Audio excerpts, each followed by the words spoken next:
The red dust of Kepler 442b swirled around Kim Tae-ho as he pressed his back against the rocky outcrop.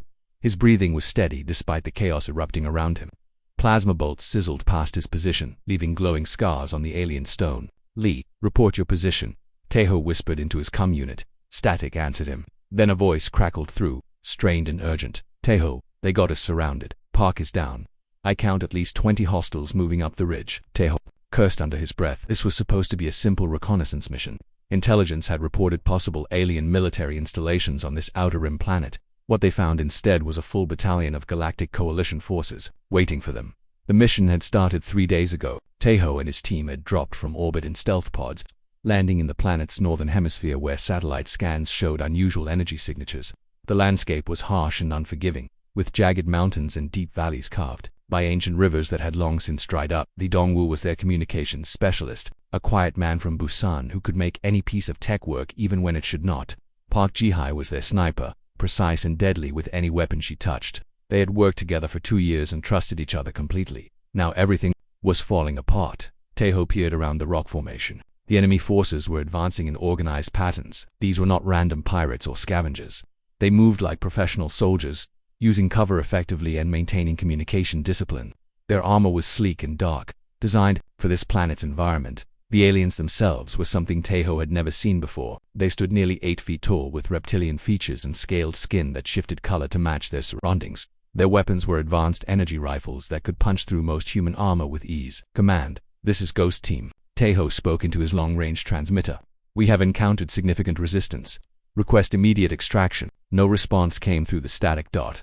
Another voice crackled over his comm. It was Lee, and he sounded desperate. "Tae-ho, they are moving fast. I can see at least 5 squads converging on our position. We need to move now." Tae-ho made his decision. "Fall back to extraction point Beta. We regroup there and call for pickup." He began moving, using the rocky terrain for cover.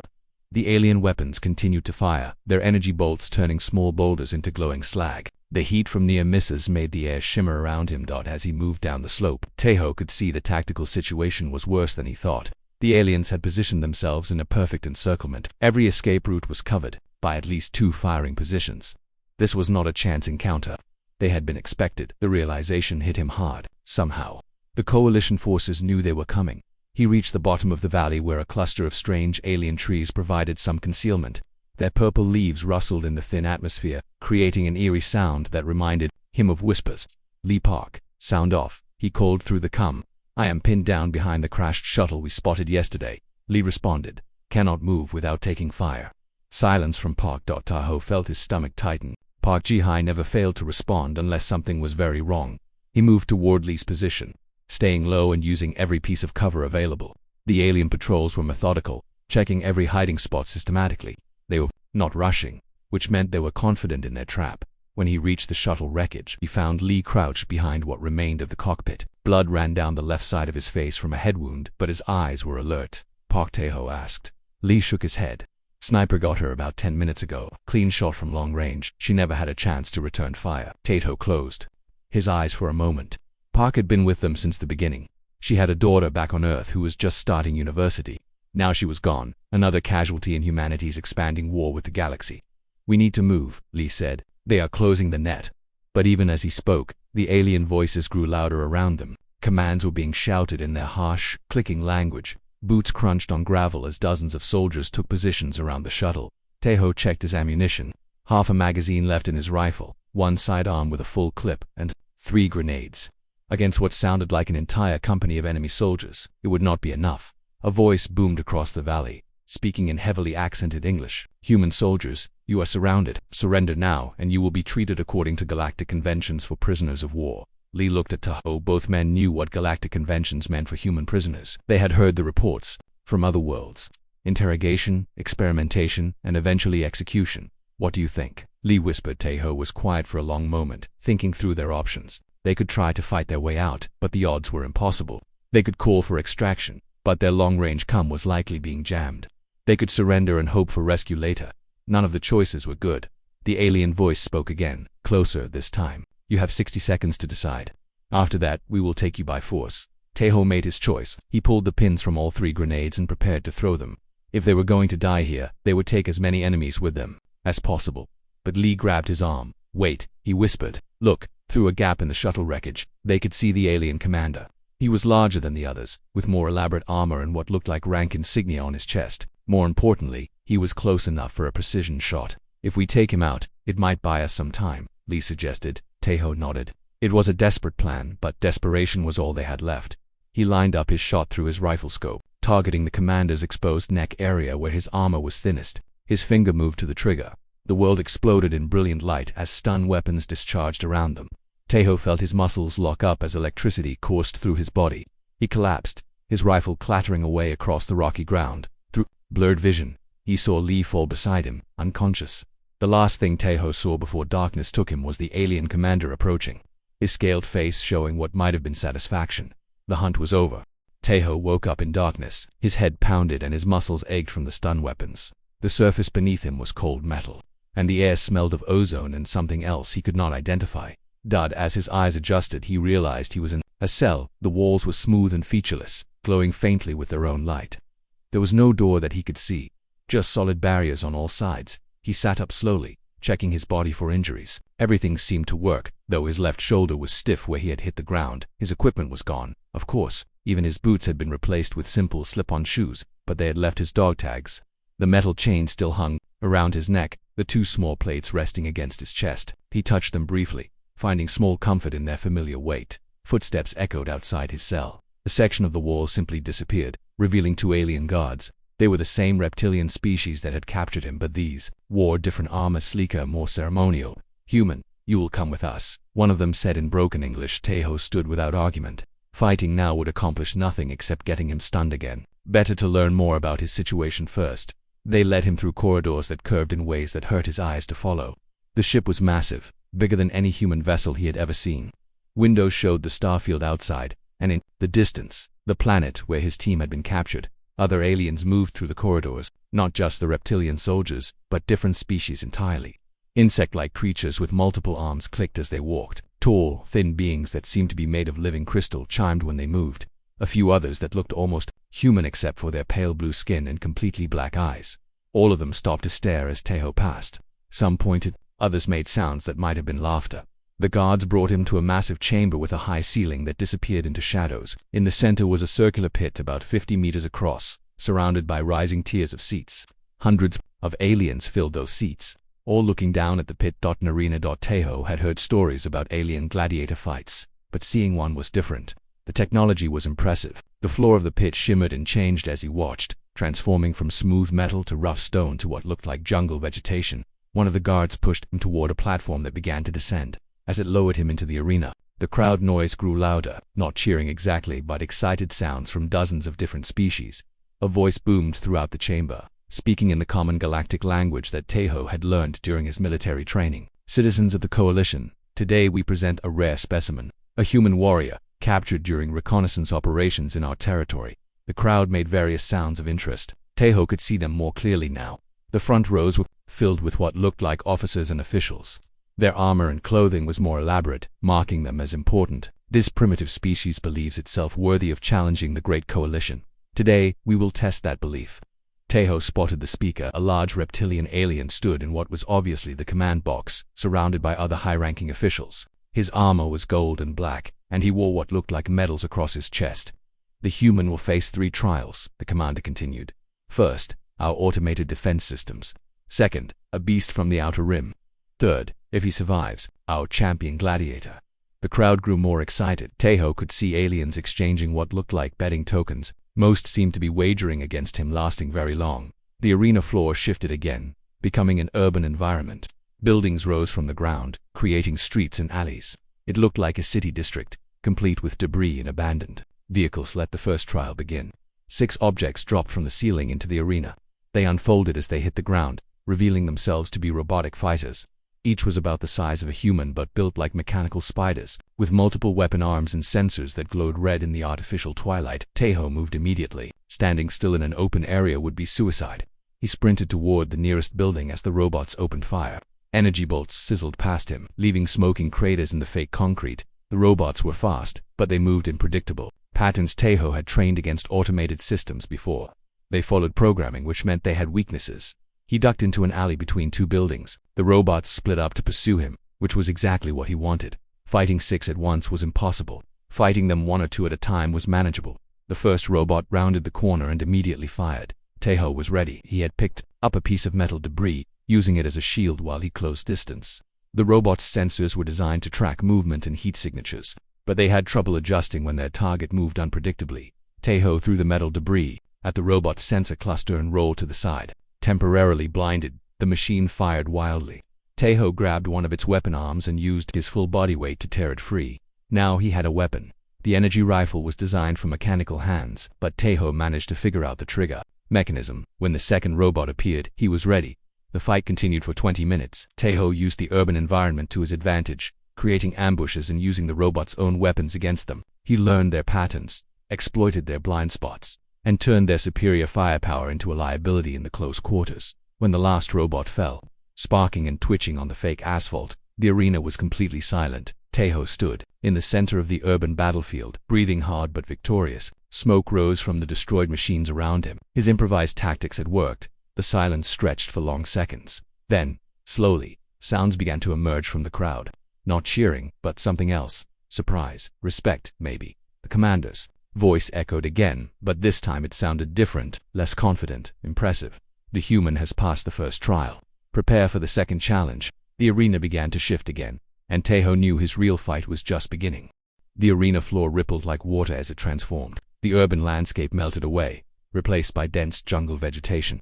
Trees grew from the ground at impossible speed, their thick trunks reaching toward the ceiling. Vines dropped down like curtains, and the air filled with the sounds of alien wildlife. Taeho found himself standing in what looked like a primeval forest.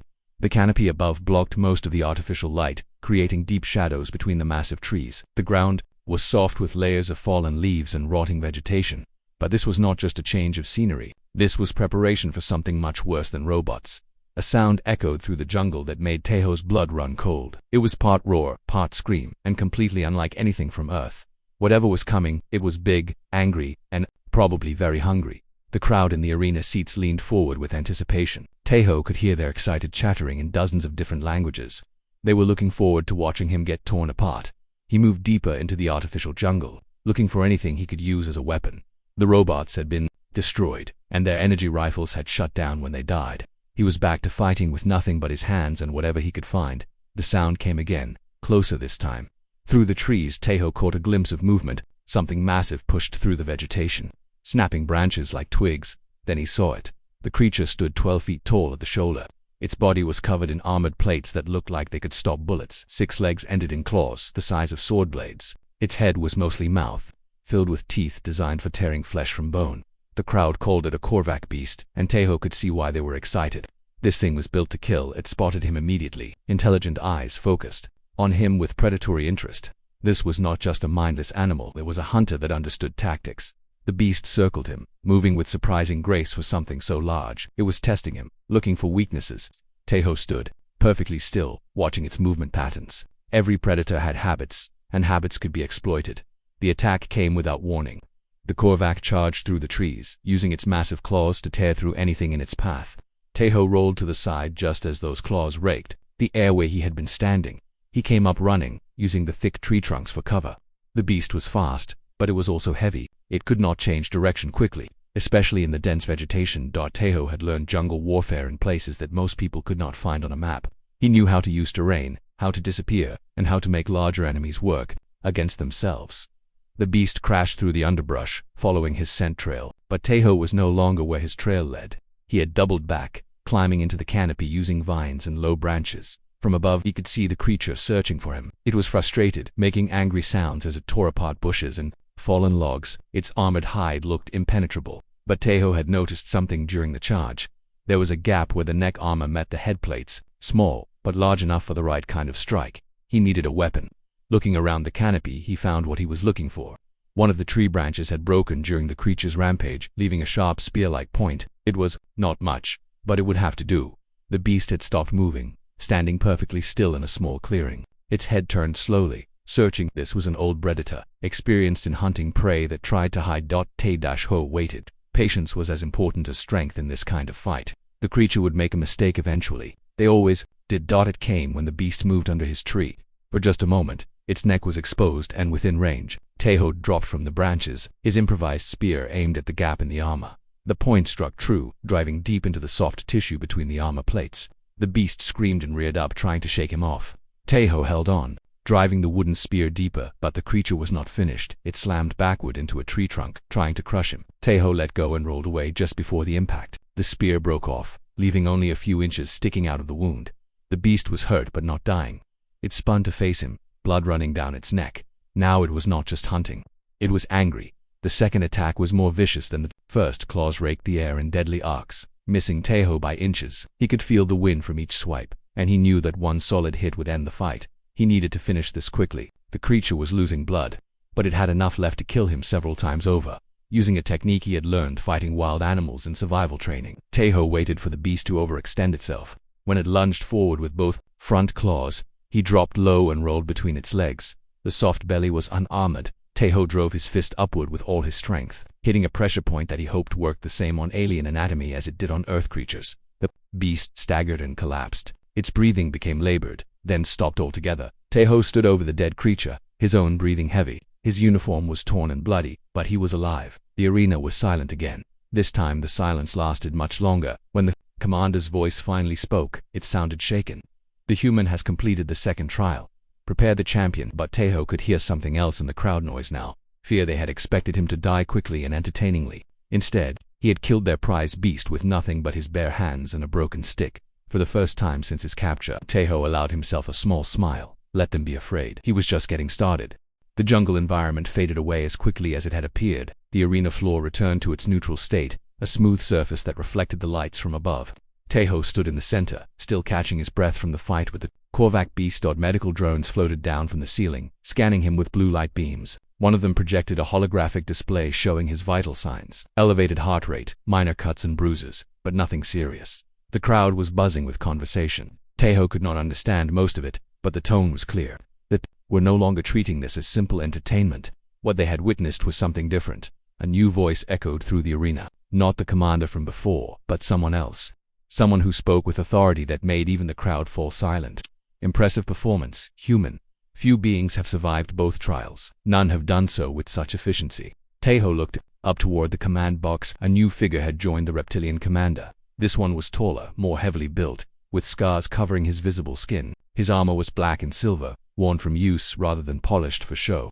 I am War Master Grixenol, champion of the Coalition Arena. For 5 years, no challenger has stood against me and lived. Today you have earned the right to face me, in single combat. The crowd erupted in excitement. This was what they had been waiting for. The legendary champion against the strange human who had already defied expectations.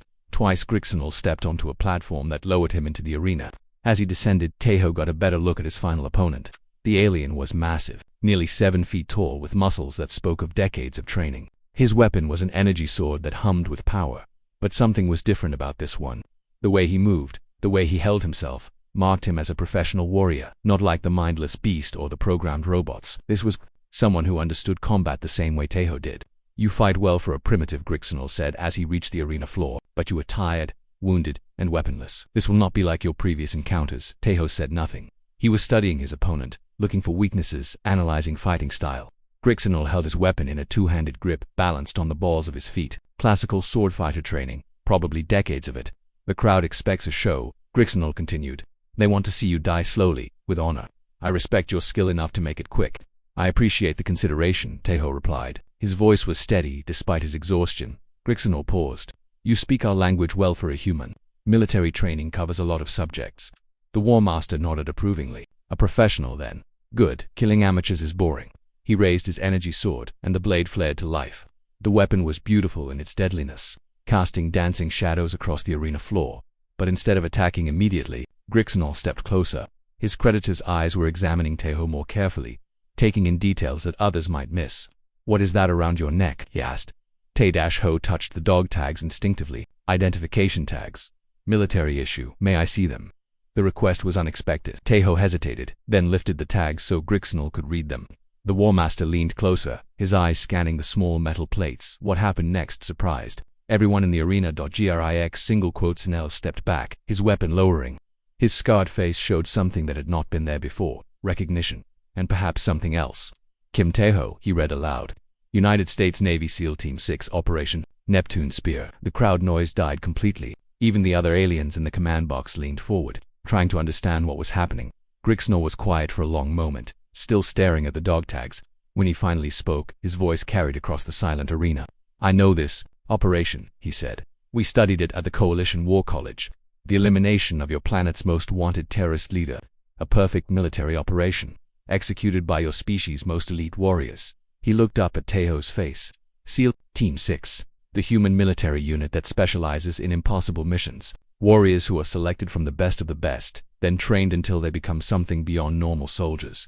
The crowd was beginning to murmur now. They could sense that something significant was happening, even if they did not understand what. I have read the reports, Grixnor continued. Your team infiltrated a fortified compound, eliminated the target, and extracted with minimal casualties, all in less than 40 minutes. On a planet where your kind had been fighting for decades. He paused, studying Tejo with new eyes. But that is not the impressive part. The impressive part is what it represents. Your species has spent its entire recorded history perfecting the art of war, not against aliens, but against each other. Every human military unit exists because your people have never known true peace. The War Master began to pace slowly, his energy sword still lowered. The Coalition War College teaches a course about human military history. Do you know what we learned? In 10,000 years of recorded civilization, your species has experienced less than 300 years without active warfare somewhere on your planet. The arena was completely silent now. Every alien was listening to words that many of them had never heard before. Most species develop advanced technology, then abandon warfare as primitive. Humans developed advanced technology and used it to make warfare more efficient. Your soldiers train harder, fight longer, and adapt faster than any warrior race we have encountered. Grixnor stopped pacing and looked directly at Tejo. These tags do not just identify you. They are a warning. They mark you as a member of the most dangerous warrior caste of the most dangerous species in known space. He raised his energy sword again, but this time it was not in an attack position. Instead, he held it across his chest in what was clearly a salute. I have killed champions from 17 different species. I have never faced a human SEAL before. The crowd was becoming restless. They wanted to see combat, not conversation. Voices were calling out in various languages demanding action, but Grixnor ignored them. His attention was focused entirely on Tejo. Tell me, SEAL, are you here by accident or by design? Tejo met his eyes steadily. What do you think? A slow smile spread across the War Master's scarred features. I think, he said, that the Coalition may have made a very serious mistake. The arena fell into an uneasy quiet as Grixnor continued to study Tejo. The War Master's energy sword remained in the salute position, its blade humming softly in the artificial air dot from the command box. The reptilian commander's voice boomed across the arena. War Master, what is the meaning of this delay? The crowd grows impatient. Grixnor did not look up at the command box. His eyes remained fixed on Tejo. Commander Veltar, I am examining our prisoner more carefully. There are things about this human that require consideration. What things? Veltar demanded. It is just another primitive from a backwater world. Kill it and be done with this entertainment.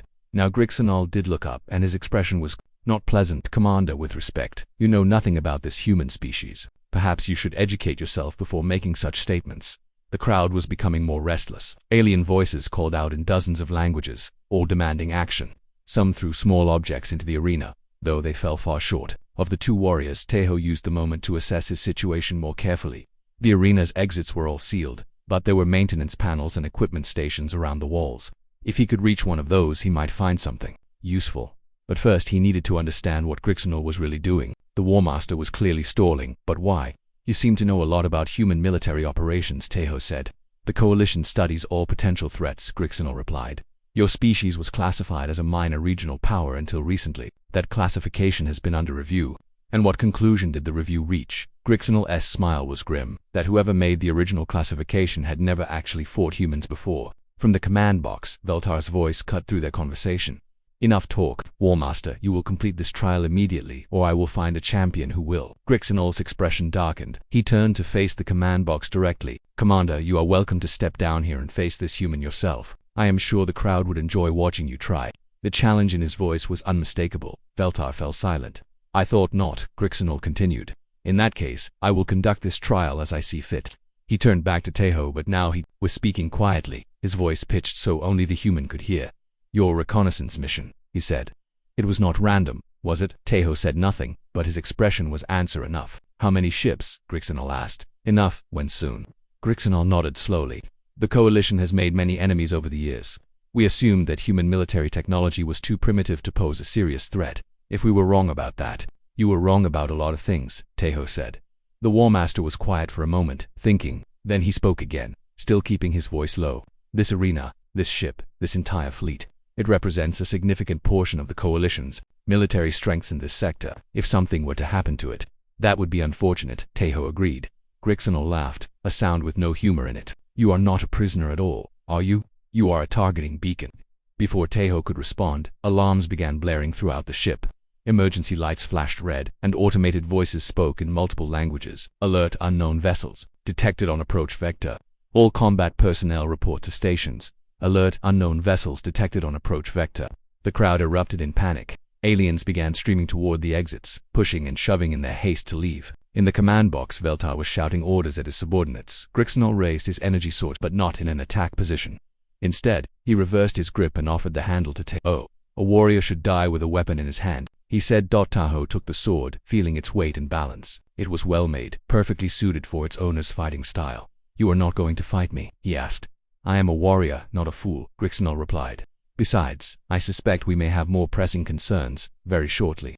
The alarms grew louder. Through the arena's viewing windows, Tahoe could see ships in the distance. Human ships. Their angular shapes unmistakable against the starfield. The cavalry had arrived. Veltar's voice echoed through the arena, high-pitched with panic. All arena personnel evacuate immediately. Emergency protocols are now in effect. But Grixenol made no move to leave. Instead, he sat down on the arena floor, cross-legged, watching the approaching ships with professional interest. Beautiful formation, he commented. Perfect spacing for overlapping fire zones. Whoever is commanding that fleet knows their business. Tahoe sat down beside him, still holding the energy sword. They usually do. How long have you been planning this? Grixenol asked. The mission was 2 weeks in preparation, but humans have been planning for war with the Coalition since first contact, and we never realized it. You saw what you expected to see, a primitive species with inferior technology. You never looked deeper. Grixenol nodded. Our mistake. Tell me, Seal, what happens now? Tahoe was quiet for a moment, listening to the alarms and the sound of panic throughout the ship. Then he reached up and touched his dog tags. Now you learn why there has never been a war that humans did not eventually win. The first human warship opened fire, its weapons lighting up the darkness of space. The Coalition flagship shuddered under the impact. An emergency lighting flickered throughout the arena. Grix. Single quotes. Nell watched the display with the appreciation of a professional warrior watching other professionals at work. Precise targeting, he observed. They are disabling rather than destroying. They want prisoners. Intelligence gathering, Tahoe confirmed. Standard procedure. And what about us? Do we wait here for rescue or capture? Tahoe looked at the War Master, this alien warrior who had shown him respect when others showed only contempt. That depends, he said. Are you going to try to kill me when this is over? Grixenol considered the question seriously. I think, he said finally, that would be unwise. Your people clearly value you enough to send a fleet to retrieve you. I suspect my survival prospects are better if I am your ally rather than your enemy. The ship shuddered again as more human weapons found their targets. In the distance, Tahoe could see Coalition ships trying to organize a defense. But they were outnumbered and caught completely off guard. It was not going to be much of a fight. In that case, Tahoe said, I suggest we wait here and let the professionals handle this. Grixenol smiled. Agreed, but tell me one thing, Seal, what gave you away? How did I know you were not really a prisoner? Tahoe touched his dog tags again. You read what these say, but you did not read what they do not say. What do you mean? They do not say captured, they do not say missing in action. They say active, duty. Understanding dawned in Grixenol's eyes. The mission is still ongoing.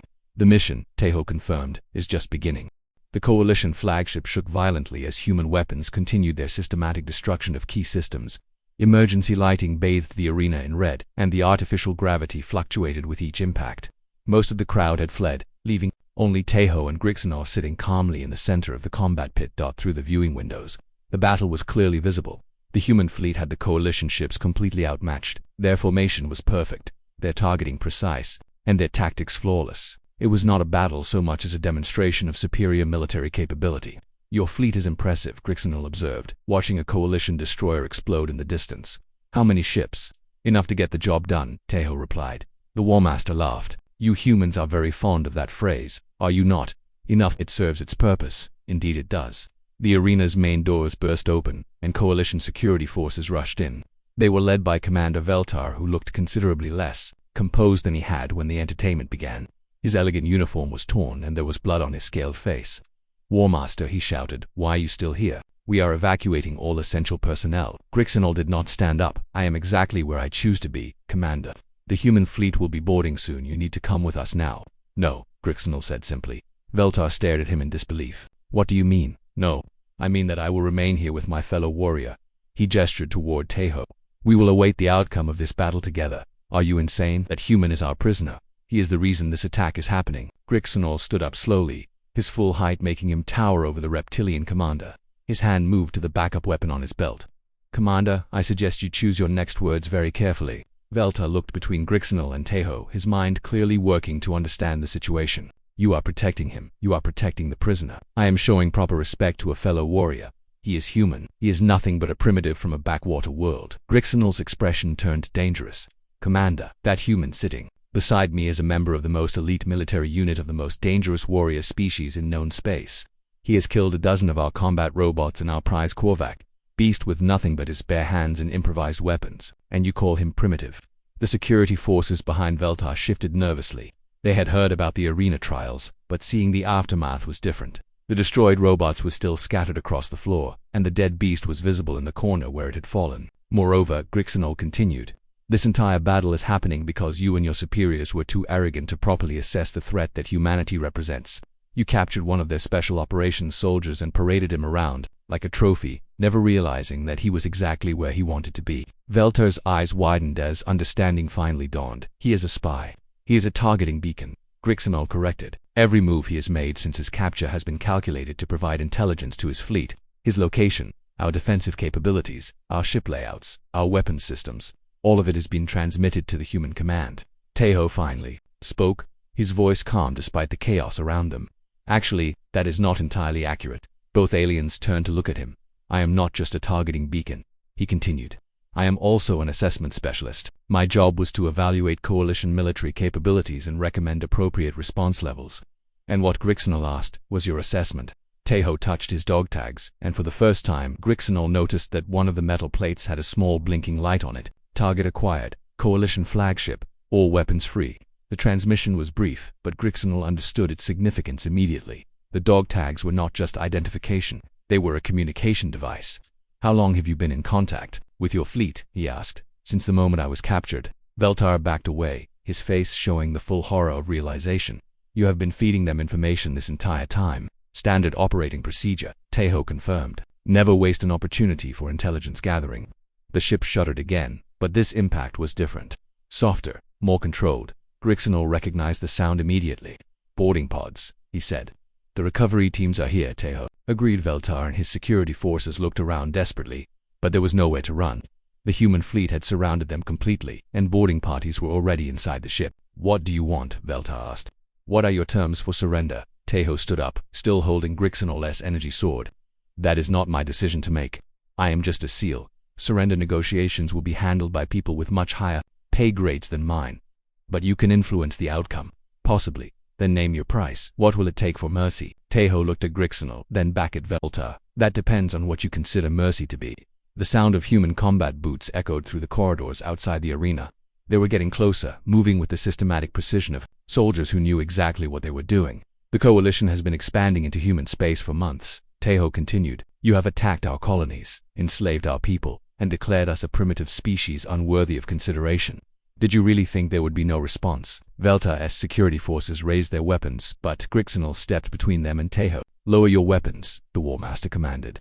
Sir, he is the enemy, one of the soldiers protested. He is a warrior who has earned respect. Any of you who wish to die meaninglessly may continue pointing weapons at him. The rest of you will show proper military discipline. The soldiers hesitated, looking between their commander and the War Master. Grixinol had more combat experience than all of them combined, and his reputation was legendary throughout the coalition forces. Slowly, they lowered their weapons. The arena doors exploded inward in a shower of sparks and twisted metal. Human soldiers poured through the breach, their weapons trained on every alien in the room. Their armor was sleek and black, designed for ship-to-ship combat operations. The lead soldier moved directly to Tejo, his rifle never wavering from the coalition forces. Package secured, he reported into his comm unit. Seal safe and accounted for. About time you showed up, Tejo said with a grin. I was starting to think you had gotten lost. Traffic was heavy, the soldier replied. Had to blow up a few destroyers to clear the shipping lanes. More human soldiers entered the arena, quickly surrounding the remaining coalition personnel. Their movements were fluid and professional, covering every angle and escape route. Grixnell watched them with the eye of a fellow warrior. "Impressive," he murmured. "Very impressive indeed." The lead soldier noticed him. "Sir, we have one unknown alien maintaining proximity to the package." "Stand down," Tejo said quickly. "He is not hostile." "Are you certain?" "Sir." Tejo looked at Grixnell, who had remained perfectly still throughout the human insertion. The War Master had made no threatening moves, kept his hands visible, and positioned himself to clearly indicate he was not a threat. "I am certain this one showed honor when others did not." The soldier nodded and adjusted his weapon stance accordingly. Veltar finally found his voice. "You cannot do this. The Coalition will not stand for this attack on our sovereign vessel."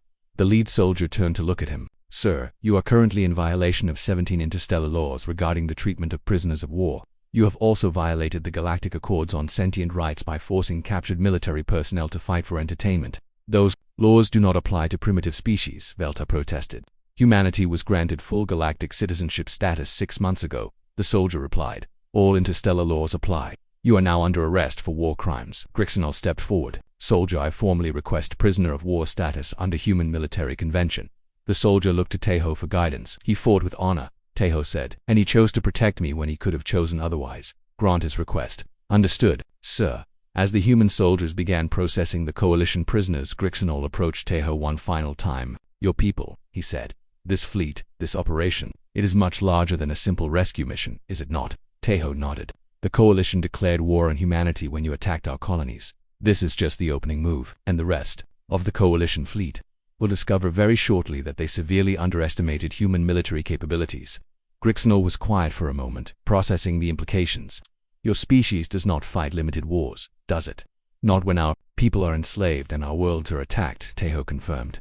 "We fight to win, completely and permanently." "Then the Coalition has made a fatal error." "Yes," Tejo said simply.